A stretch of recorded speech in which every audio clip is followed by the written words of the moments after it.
Bonjour et bienvenue. Allez, aujourd'hui, on s'attaque à un monument, un passage quasi obligé de la recherche d'emploi, la fameuse lettre de motivation.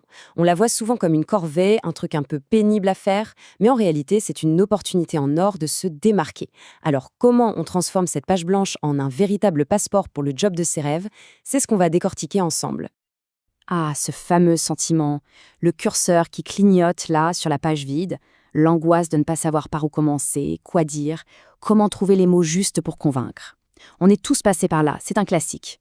Mais la bonne nouvelle, c'est qu'avec la bonne méthode, cette page blanche, elle peut devenir une véritable toile sur laquelle on va peindre son meilleur profil. Et pour y arriver, voilà notre plan de match. D'abord, on va se demander pourquoi on s'inflige encore ça, une lettre, en 2024. Ensuite, on verra que tout, absolument tout, se joue dans la préparation. Après ça, on va disséquer la structure d'une lettre qui cartonne. On plongera ensuite dans ce qui fait vraiment la différence, l'art de la personnalisation. Et pour finir, on passera en revue les erreurs qui peuvent tout ruiner pour être sûr de ne pas tomber dans le panneau. Alors, entrons dans le vif du sujet. Il faut s'imaginer la situation. Un recruteur reçoit des dizaines, parfois des centaines de CV pour un seul poste. Beaucoup se ressemblent. Comment on fait pour sortir de la pile? Eh bien, si le CV liste des faits, des compétences, la lettre, elle, donne une voix à tout ça. C'est la première chance de créer une connexion, de marquer les esprits. Voilà, c'est exactement ça. Une lettre de motivation, c'est l'occasion de raconter l'histoire que le CV, par sa nature, ne peut pas raconter.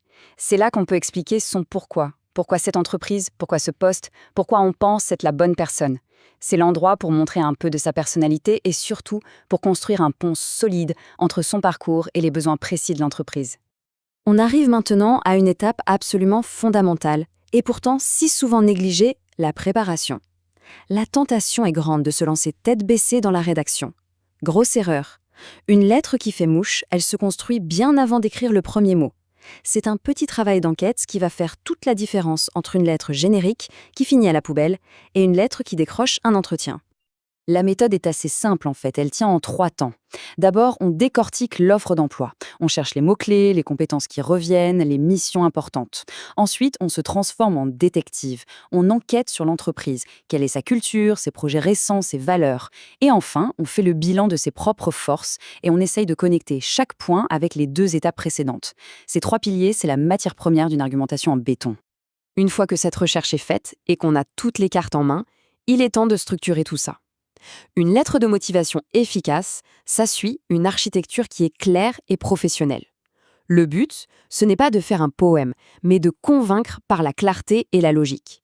Voyons un peu comment ça s'organise. La structure est un grand classique, mais elle marche. Tout en haut, un en-tête propre avec les infos de contact. Ensuite, une introduction qui doit être une véritable accroche pour hameçonner le lecteur dès les premières secondes. Vient après le corps du texte. C'est le cœur du réacteur, là où on développe son argumentaire. On termine avec une conclusion, qui doit être un appel à l'action clair et confiant, et bien sûr la formule de politesse et la signature pour finir proprement. Et pour le corps du texte, il y a une technique, super simple, mais redoutablement efficace à retenir. La structure vous, moi, nous. C'est une progression logique. On commence par vous. On parle de l'entreprise, de ce qui nous intéresse chez elle. Ça montre qu'on a fait ses recherches. Ensuite, moi. Voilà ce que je peux apporter, en lien direct avec vos besoins. Et enfin, nous. On se projette dans une collaboration. Voilà ce qu'on pourrait accomplir ensemble. C'est limpide et ça marche du tonnerre. On aborde maintenant ce qui est, peut-être, le secret le plus important d'une lettre réussie. La personnalisation. C'est vraiment ça qui va faire la différence entre une candidature parmi tant d'autres et celle qui retient l'attention. Il faut aller chercher le petit détail, la petite info qui montre qu'on ne postule pas par hasard. Chaque mot doit être pesé et choisi spécifiquement pour l'entreprise et la personne qui va lire. Regardez, la différence est flagrante. D'un côté, on a la phrase bateau que tout le monde peut écrire « Je suis un candidat motivé ». Bon, ok. De l'autre, on a quelque chose de concret, de ciblé. Votre projet X correspond à mon expérience avec un résultat chiffré de 15%. C'est le jour et la nuit. Laquelle des 2 phrases est la plus percutante? La question, elle est vite répondue. Cette petite phrase issue d'un recruteur résume absolument tout. C'est ce qu'ils attendent. Ils veulent voir que la personne en face a pris le temps, a fait l'effort de comprendre qui ils sont et ce dont ils ont besoin. C'est une preuve de motivation bien plus puissante que de juste l'écrire noir sur blanc. Allez, dernière ligne droite. On a fait tout le travail, la lettre est quasi parfaite. Ce serait dommage de tout gâcher à la fin avec une erreur d'inattention, non? On va donc passer en revue les pièges les plus courants, ceux qui peuvent littéralement ruiner une candidature. Voici la checklist finale avant de cliquer sur Envoyer. Premièrement, les fautes d'orthographe. C'est rédhibitoire, ça suggère un manque de rigueur. Deuxièmement, la lettre générique, le fameux copier-coller, poubelle directe.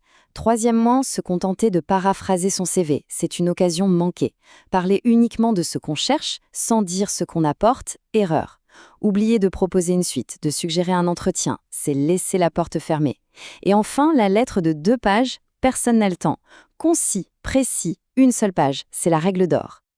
Pour résumer, tout l'enjeu est de ne plus voir la lettre de motivation comme un document administratif barbant, mais bien comme une histoire, son histoire professionnelle. Un récit qui doit être pertinent, engageant et surtout qui doit parler à l'entreprise qu'on a en face de soi. Alors, la prochaine fois que le curseur clignotera devant une page blanche, plutôt que de voir la corvée, il faut y voir l'opportunité. L'opportunité de raconter une histoire qui peut tout changer. Parce qu'au final, la seule question qui compte, c'est celle-ci. Quelle histoire votre lettre va-t-elle raconter ?